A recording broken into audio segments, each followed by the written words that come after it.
This episode of Walt Disney World Today is being sponsored by MEI and Mouse Fan Travel. And when you're planning your trip for Walt Disney World, what are you always looking forward to the most? Being at Walt Disney World. What don't you want to have to deal with? The hassle of planning a trip, figuring out what resort has what best deal here, if an annual pass rate comes out. All that kind of stuff is just work you don't have to do. That's where MEI and Mouse Fan Travel, the official travel agency of WDW Today, comes in place, because they'll do that work for you. They'll plan your trip for you, and you can make your trip when you actually get down there that much easier on yourself. Give them a try. Go to www.mousefantravel.com. This is Walt Disney World Today. Give us 5 minutes and we'll give you the world. It's Wednesday, June 18th, 2008, and this is episode 424 of Walt Disney World Today. I'm your host, Matt Hochberg of StudiosCentral.com. On the show today, we have Mike Newell of Mouse World Radio. Good evening. I can't believe I'm in New York again, of all places. I know, it's like, what, do you live there or something? Come on. I might as well. I mean, I'm here enough. Time to change your license back over there. Give me that New York State driver's license thing. Exactly. Also on the show today is Mike Scopa of allears.net. Welcome, Mike. It takes timing. What? It takes, all I heard was takes timing. It takes timing. I think his pacemaker gave out again. Quick, someone hit the restart button. Is that from your B list, Mike? Oh, that's from the A- list. It takes timing. Notice how I should do this. It takes timing. Boom. What? I don't know. What is it? Test track. Indiana Jones Stunt Spectacular, when Marion is explaining how you do stunts. Yeah. All right. Anyway, now that that's out of the way, I can introduce Annette Owens of MEI and Mouse Fan Travel. Welcome, Annette. Hi, nice to be with you guys. It's always a pleasure to have you here, Annette. It's not what he says all the time in it. I know. Way to blow up my What spot. they were saying about us, down in Florida, there's no time. Mike, I told you that in secret over 12 beers. I thought I could, I thought you were my boy. What happened? I'm nobody's boy. Well, it's Wednesday, and we're going to change things up by answering your listener questions on Wednesday. So let's start out with Josh from Atlanta, Georgia, who writes, "Hey guys, love the show. I don't really have a question. My fiance and I are planning our honeymoon for Disney World the first weekend of a month. We'll be driving there for a week and then taking a cruise, and then back again for a few days. Quiet, keep it smooth. Then back again for a few days until I drive back to Atlanta. Sorry, Matt, we won't be able to make an event that you held somewhat recently." Oh my god. As we're planning and staying at Coronado Springs for the first part of our trek, we were trying to figure out if the dining plan was going to be worth it. When we were planning the trip, we were talking to a cast member via reservations. My fiance was asked the differences between the dining plan and the deluxe dining plan as she was speaking with the cast member, and she was told that sometimes the reservation systems will randomly generate deals. The deal that we got was to upgrade to the boardwalk and get the deluxe dining plan Magic Your Way package for only $100 more total than what was originally planned. Awesome. Just wanted to let you know I have been using the unofficial guide and touring plans while listening to Mouse World Radio and Studio Central Radio. Thanks for always keeping me entertained. Well, how many days were they ding. there, though? Yeah. Yeah. Is it as interesting? Annette, have you ever run into something like that? Have you heard stories about these random... There's a big difference between the deluxe and the regular. Oh, absolutely. Yeah, I've had some instances. Yeah, I've had some instances where they have right then at the moment, this is the special we can offer you at this point. And most of the time we're grabbing that and putting it on hold very quickly. And going, hey, but you can't call back and get it, so you have to do it. But that has been happening every once in a while. Yeah, Scope, but that's just like that time that, remember, you had to sell your soul to the devil for a certain Boston team to win it all? Mm-hmm. Oh, yep. I got one word for you, Scopa. Pitchfork. That's 2 words. Well, yeah. Never mind that. Anyway, next email is from Scott Bushlin, who writes, "Congrats on episode 414, the funniest show ever, proving that even bulimia can be funny.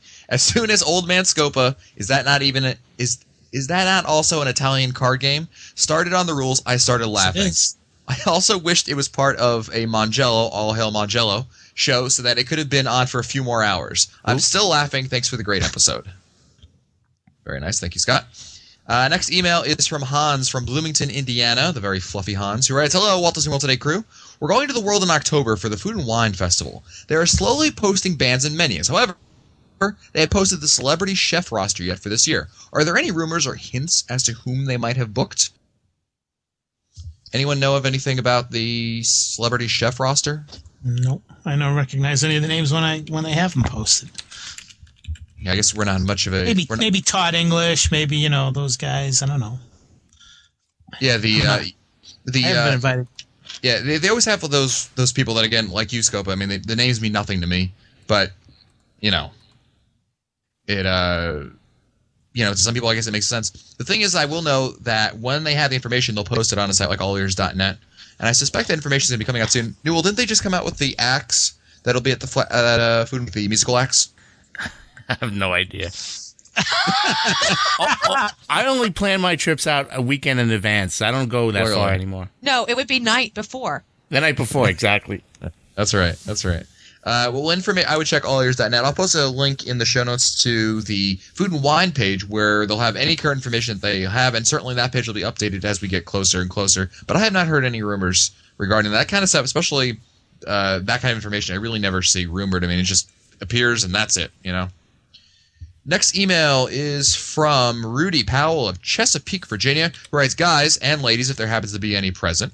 First off, great podcast. I listen at work and really enjoy the way you play off each other, but mostly enjoy all the great information you pass on." Okay, I have to admit that my first enjoyment is trying to guess what the Mike Scopa quote at the start of each show is. I hope you had fun on this one. Here's my question. We've been going to Disney for the past 20 years, and no, we're not DVC members, go figure. We moved our way up from the Travel Lodge near the Disney Village to the Yacht Club. We usually go in October, but I'm planning on the week before Thanksgiving for this year's trip so we can see the Christmas lights. I heard you discussing a while back that getting an annual pass and using the discount would pay for itself in staying in a deluxe resort. We're planning a 9-day, 8-night stay. So does it make sense for us to get the annual pass? Keep up the fantastic work. Scopa? I think that when you're talking, what do you say, Matt? 8 days, 9 days? Yeah, 9 days, 8 nights. I think that when you're talking that length of stay, I think it makes more sense. Yeah, it makes even more sense because you'll be saving that much more. And I know Len has some kind of an equation that he and Fred worked on regarding how many nights it's worth it for a deluxe, how many nights it's worth it for a moderate and a value. But I'm pretty sure that when you start talking 8, 9, get close to the double digits, I think you're doing yourself a favor by getting the AP and using the discount. Plus, again, one thing that we should never overlook is the Disney dining experience if you're not going to be on the dining plan. I mean, that also saves money too. Absolutely, Mike. One of the things that Len had mentioned is that as you go up the resort scale here and you get into deluxe resorts, really, it's in the ballpark of 4 to 5 nights where you start to really, that's your break-even point for a deluxe resort because of the added value you're going to be saving with an annual pass over there. So certainly I think it behooves you, Rudy, to get at least one annual pass for your group. And certainly if you can plan another trip back for your group within a year, then that'll make it almost worth it for pretty much everyone in your group to get an annual pass just for that. But I definitely think you should get at least one annual pass. Next.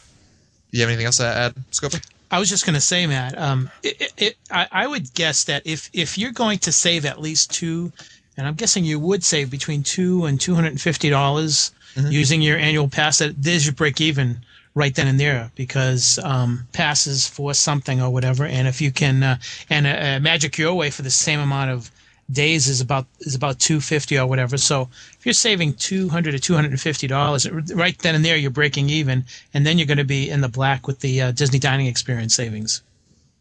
Absolutely, it's a good point, Mike. Next email's from Corey, who writes, first of all, who in the group is the Opie and Anthony listener? I've heard good luck, bro, and it stinks that I don't like it. I've got to know because it's too damn funny. That would be Mike Scopa. Talking about. Yeah, I think it's what? I don't know what he's good luck. Good luck, bro. Good luck, bro. That's right. I don't know what you're talking about, Corey. Whatever. Tell him, Fred. Corey also wants to write, I have $250 extra dollars for 2 people to do something fun and different. I've already got all my dining scheduled, plus it costs more than $250, so no Victoria and Alberts. I've been to Disney about twice a year for a while now, so I've seen most of the stuff already. Any ideas? Segway tour. Segway tour is a good idea. I like that. Newell, any suggestions? Hoop-de-doo. Thank you, Newell. Lanuba. I was just going to say Cirque du Do you really want to do Lanuba?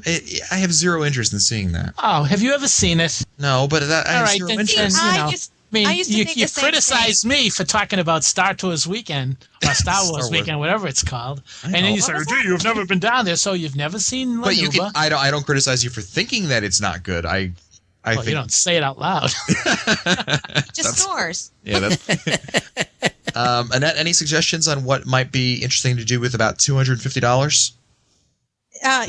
There's several tours that he could look at going on. Not sure. He says he's gone twice a year. I'm not sure if he's done the Backstage Magic tour or some of the other tours. It depends on how many people are going. A small private little dessert party for Illuminations is always a nice little treat. Yeah, that's not bad at all. I like that also. 250, Matt? Is that what you said? Correct.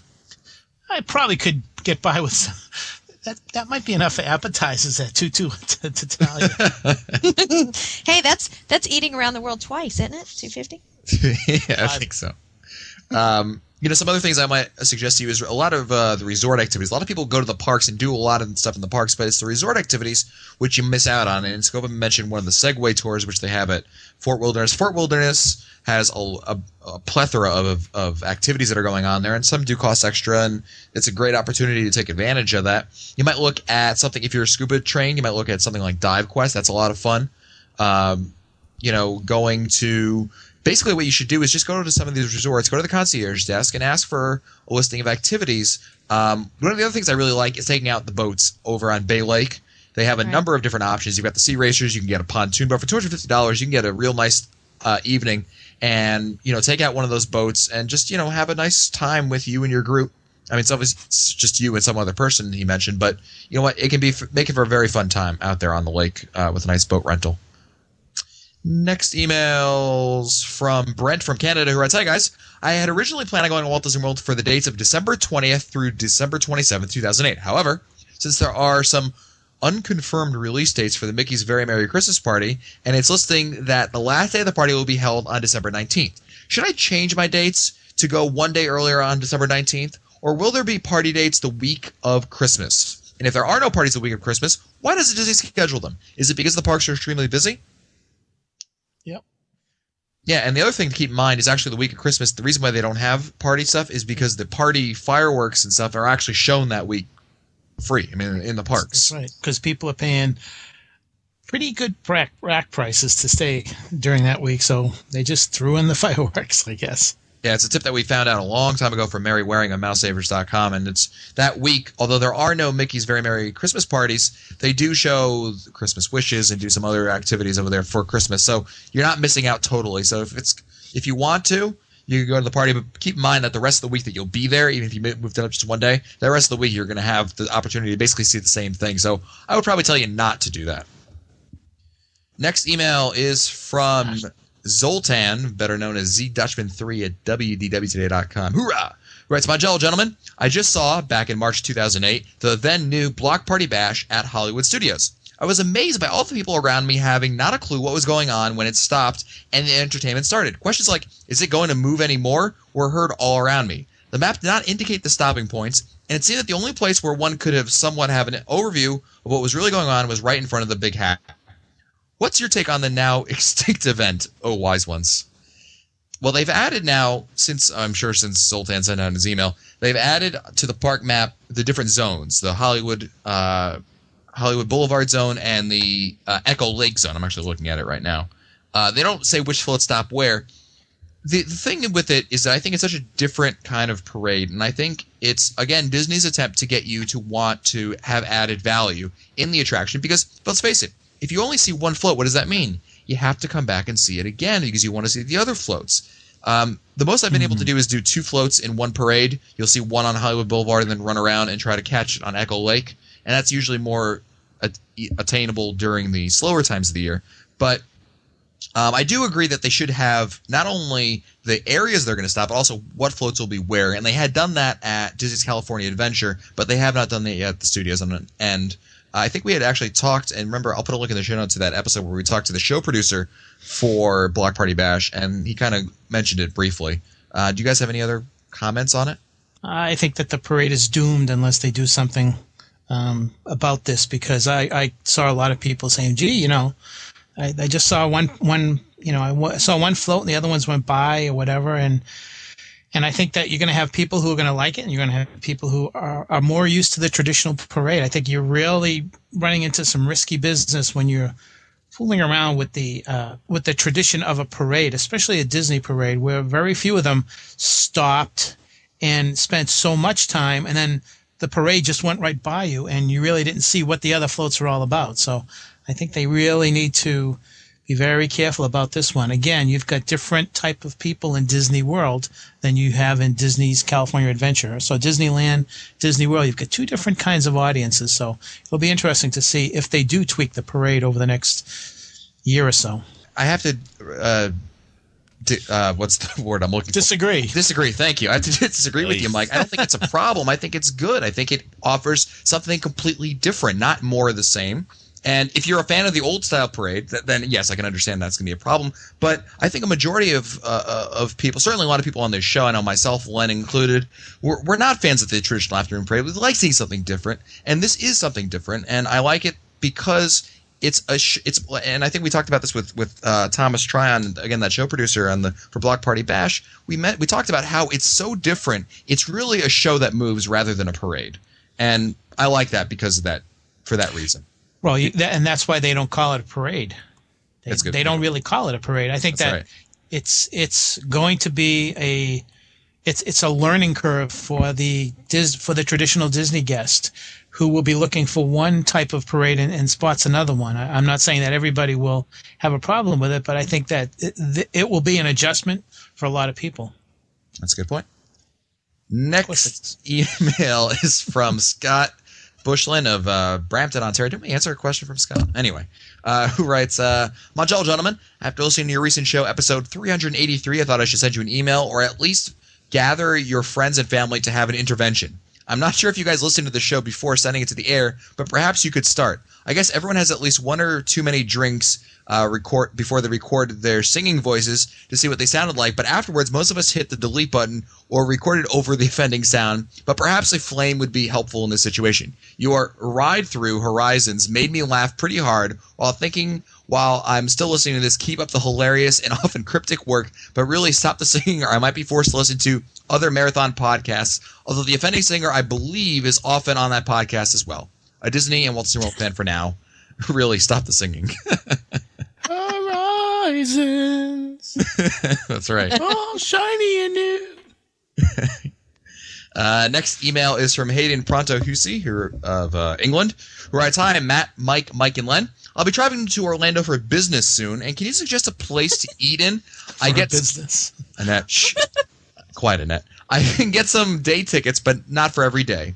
And out of the parks that provide good food for the single visitor, especially an idea of which hotels have bars serving restaurant food, and other places where booking is not required. I'll be staying at the Hilton, but can walk to downtown Disney to get a bus anywhere.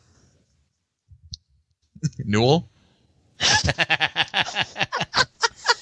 What's so funny? Nothing. I don't know. What's funny with you? So places, first they want to suggest a place to eat in. I guess he's looking for kind of sit down, but at a bar. I'm not exactly sure. I mean, in the parks, I can tell you a couple places that come to mind. You can eat at Yak and Yeti in Animal Kingdom at the bar and order the full menu over there. You can eat at the Tune-In Lounge, which is adjacent to 50's Primetime Cafe, and order everything from the bar over there. I thought there was one more place that has a bar, like similar situation, where you can sit at the bar and order the full menu. You guys know of any, or any other places? I mean, you guys have any suggestions in terms of places that he could eat at?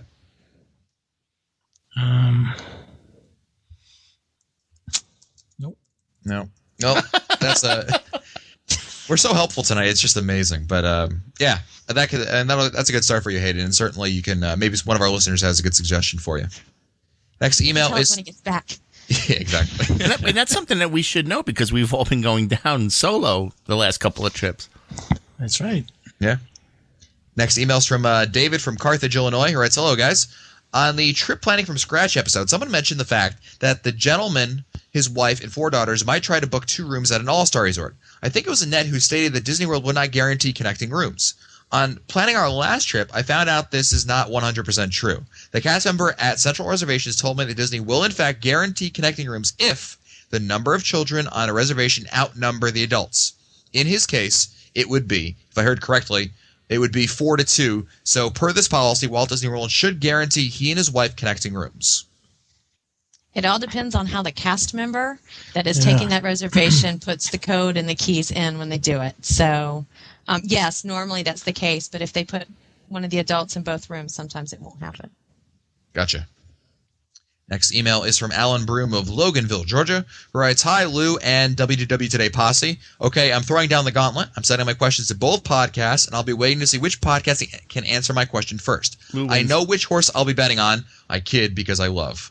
Anyway, my family is heading to Walt Disney World in February 2009, and will be traveling with another family. My first question, when can I expect to be able to book a trip? Neither the Disney website nor the Disney reservationist I spoke to on the phone can give me any idea of what the hotel rates will be. I realize that Disney hasn't announced 2009 rates yet, but February 2009 is less than a year away." Annette? Right now, you can book a room only at an estimated rate, and then Disney will contact you and let you know what the actual rate would be for that. Okay. The packages and the room rate should be coming out mid-August. That's a pretty typical time frame for them to come out for 2009. But yes, all these people looking for 180 days out to make their dining. Yep. That it's kind of amazing how that happens. Yeah. I was just going to ask you also, the advantage of booking it even at the theoretical rate or whatever they're calling it is that it guarantees you a spot at a resort, right? Right. Especially if you're looking like one of the suites at All Star Music, you want the contemporary Magic Kingdom view. Some of the more popular requests that they get, you can go on and book that at an estimated rate, and then it'll adjust. Good. Alan's next question is: with the 2 families traveling together, we'll have a total of 8 people, 4 adults and 4 children. Would we qualify as a grand gathering? Annette, any? Yeah. Yes, they would be a grand gathering, 8 people or more, and it doesn't have to be adults. So you would be a grand gathering, and then you would have the option to add on some of the extra grand gathering events that they'll have for 2009. I'm not sure if those are going to continue to be exactly what they're offering this year. Mm-hmm. There may be some changes for 2009. That would be something we would see in August. Okay. So certainly, Alan, if you're interested in those type of events, then it would behoove you to book as a grand gathering. Alan writes, "I really enjoy both of your shows. Thanks for all the information, the laughs, and all the hard work you go into putting the shows together." And I'm sure I speak for Lou when I say thank you. Next email is from Rich Bernardo, who writes, "Hi, Matt and everyone. Your podcast has become sort of the old joke about Chinese food where you're hungry just an hour after you've eaten. I've listened to yours and am wanting more a little later. Thank heaven you are on 3 times a week. Anyway, I have really 2 questions. The first is my wife and I, Walt Disney World veterans for sure, who visit at least once a year, are going down again this mid-July. This time, my wife's sister and husband and I are also coming with us for 5 days. They are in the senior category, as I guess we are too, although our passion for the world usually overcomes complaints about the crowds and heat in midsummer. Anyway, our in-laws have not yet been to Walt Disney World for 25 years. They're counting on us to guide them through the maze. My wife Arlene is starting to wonder what was different then and now, and how we should replan our usual plans to bring them up to snuff after, these many years. Sort of like a Rip Van Winkle syndrome. What do you think? Are there new attractions some 25 years since that we should emphasize at the expense of what was just there when Epcot first opened? For sure, we need to take them to Hollywood Studios and to Animal Kingdom, but what about Epcot and the Magic Kingdom too? Scopa, what do you think about this? This is a tough one. Well, it's tough because you really have to spend a lot of time in planning. I think that what they need to do is they need to sit down and talk with them and tell them exactly what's in every park. In detail, talk about every attraction, maybe get a guidebook, lens book or whatever, and really spend some time and tell them exactly what is there now. And my guess is that they will be able to recognize, if it was there when they were there, if not. And then, and only then, would they have a real good idea as to, number one, what's there, but number two, what they would think that they would like to see and what they would not want to waste time on. So I think this is something that you just have to sit down. You have to gut it out. You have to really be detailed in your description as to what type of attractions, what type of, the fireworks, parades, restaurants, everything that you can think of that they would want to know, so that you can really get an idea as to what was back 25 years ago and what's new, right now. So it's not an easy, there's no shortcut to it at all. There really isn't. Sounds good to me, Mike. Next email's from Andy from Minnesota, the land of Van, who writes, writing to you this note from the Saratoga. I think he means the resort. Anyway, during dinner tonight, we were talking about the two things that seem different this year and wanted to hear your thoughts. First, what's up with the bus situation on property? You used to be able to count on a bus every X number of minutes to the destination of your choice. All week long, we've had spotty bus service, and a cast member told us that there was a new bus system in place that wasn't working very well. Yeah, from what I understand, the bus system now is supposed to cater to whatever the needs are at that time. They're trying to be very flexible. In the past, there was always this guarantee a bus will be around every 10 to 15 minutes. Well, now they prefer to take a look and see, what the crowd, what the visitor, what the guest need is, and then they try to adjust on the fly. I know they do that at the theme parks at the end of the night, and I don't know where else they do that, but I know that especially at the theme park, sometimes you will see one resort getting more bus service than another, simply because there are more people waiting at the stop. So I think what they're trying to do, Matt, is they're trying to make better use of the vehicles that they have, and because of that, there are some resorts that are going to seem to get less service than they had in the past. Yeah, it's very spotty, the buses. I mean, you could take two different people, and one person will report really great bus service, and the other person will say it stinks. I think it's just a matter of, if you hit the buses, when you're coming out of the park and the bus is waiting for you, the buses are the best thing in the world. If you come out and that same bus just left, the buses stink. It's just, that's how it goes sometimes. I bet you on your next trip, you'll have great experience with the buses. They try their best with it, but yeah, we know that that it takes longer to take a bus from Saratoga Springs to the Magic Kingdom than it does to drive. Yeah, that's right. We should mention on a recent trip back in May, Len decided to take the bus from Saratoga Springs while the rest of us drove, and not only did we beat him, we probably could have gone to the room and made it back to the Magic Kingdom, and before Len would have ever made it to the Magic Kingdom. It was just ridiculous. I think it was just one of the situations where we just hit everything. The monorail was waiting for us, everything just worked out well. But at any rate, I didn't understand that he was sitting in the car. Yeah. Len was in the car and then jumped out of the. Was it moving? He saw the bus. He was like, "Ooh, look at the bus." He was like, "The bus." He was like an 8-year-old, with ADD, like, "Ooh, a shiny thing," and just jumped out. Lights. Oops, wrong bus. Yeah. Oh, that's our Len. Anyway, they all look the same. Andy writes also, are we imagining things, or has there been a scooter crackdown? We used to think that the parks were overrun with scooters and that they were being used as backdoor fast passes. Scooters were everywhere. If people needed a scooter for a legit medical reason, that's fine. Everyone should enjoy Disney. We used to see many cases where the need looked questionable. We saw fewer scooters this week. Is there a scooter crackdown policy? Andy, I think there are people that probably argue against you, saying there's been more than ever. I was going to say, this past weekend, there was a heck of a lot around past weekend. Yeah, phone call. Hello. I think it's just, again, just like the buses, you may run into a situation where you see a lot of them, and then again you may not see them a lot. I don't think that Disney's done anything in terms of cracking down. I think that if anything, they've been offering them just the same. Next email is from Dan Richmond of Wilmington, Delaware, who writes, "Hello, guys. I've been listening to the podcast for about a year now, and I love it. I was just catching up on some of the episodes I missed in the last couple of months, and I was prompted to write in after listening to episode 369, Dining Favorites. Mike Scopa and at least one other person in the group were discussing the changes in Ohana and how these changes have been for the worse. That really concerned my wife and I, as we are big Ohana fans. We got married in Walt Disney World in 2002, our wedding party rehearsal dinner was held there, and we've always enjoyed our meals there on subsequent visits. The last time we dined there was March 2006. What exactly are the changes Scopa was referring to, and did these changes happen after March 2006? Mike, I think you would agree with me that they've been constantly tweaking the menu. It's not like one major change. Yeah, you're absolutely right. It's not a major change, but after several years, of tweaking. And if someone has visited Ohana's, let's say in 2003 or even 2004, and has not visited since, and goes back tonight and has a meal there, has dinner there, they will say, "Whoa, what happened?" But over the years, they've taken little steps. They try something, it may work, it may not, and they go back. I think that, just like anything else, is a cumulative effect. And so when there's a gap between your first and your next visit, it will seem to be quite a change. And I think because of that, I think a lot of people who when they went last time and enjoyed a certain aspect of the dinner may be disappointed because that won't be there this time around.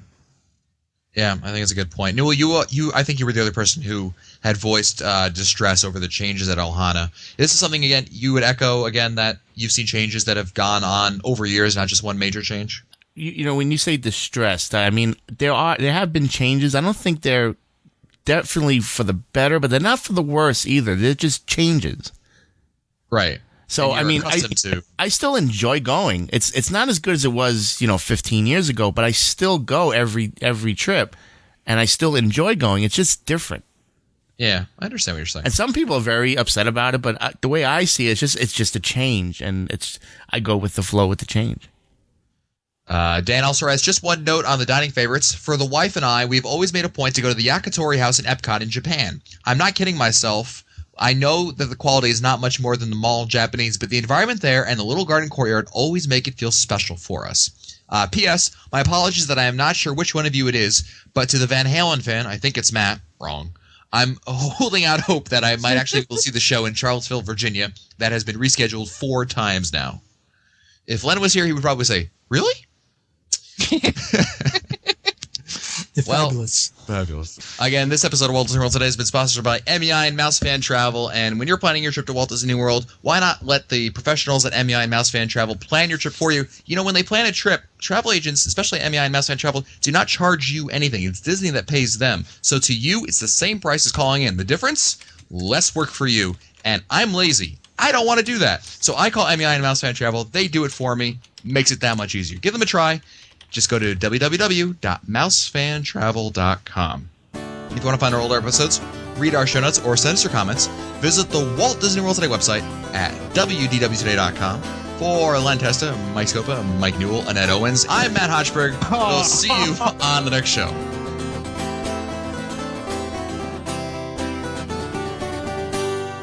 This has been a production of Mouse World Radio.